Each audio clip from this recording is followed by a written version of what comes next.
আচ্ছা, কখনো কি ভেবে দেখেছেন যে মানুষগুলো আমাদের পুরো শিক্ষা জীবনটাতে নিজেদের পকেট থেকে লোকসান দিয়ে আমাদের হাত ভরার সুবিধা করে দিল? সফল হওয়ার পর আমরা তাদের কি ফিরিয়ে দেই?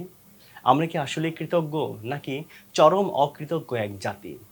সম্প্রতি সামাজিক যোগাযোগ মাধ্যমে একজন পাবলিক বাস চালকের একটা আক্ষেপের কথা শুনলাম। কথাগুলো শুনলে বুকটা কেঁপে ওঠে। তিনি আক্ষেপ করে বলছিলেন, একজন স্টুডেন্টকে লেখাপড়া করা অবস্থায় প্রায় ২০টি বছর হাফ ভাড়া নিয়ে যাতায়াত করাই। এই শিক্ষার্থীরা যখন বড় হয়ে ডাক্তার ইঞ্জিনিয়ার হয়, তখন তারা আমাদের কোন চোখে দেখে? আমরা তো ড্রাইভার।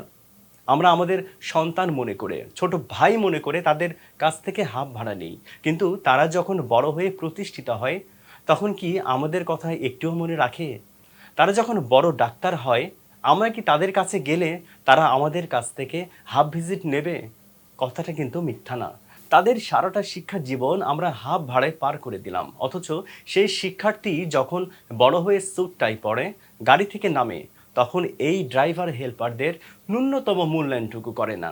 রাস্তায় চলার পথে একটু ১৯ থেকে ২০ হলেই গালিগালাজ থেকে শুরু করে এই খেটে খাওয়া মানুষগুলোর গায়ে হাত তুলতে পর্যন্ত আমরা দ্বিধাবোধ করি না।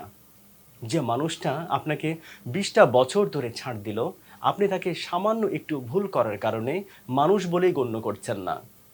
শিক্ষা আমাদের কি শেখালো? শুধু একটা সার্টিফিকেট নাকি একজন ভালো মানুষ হতে?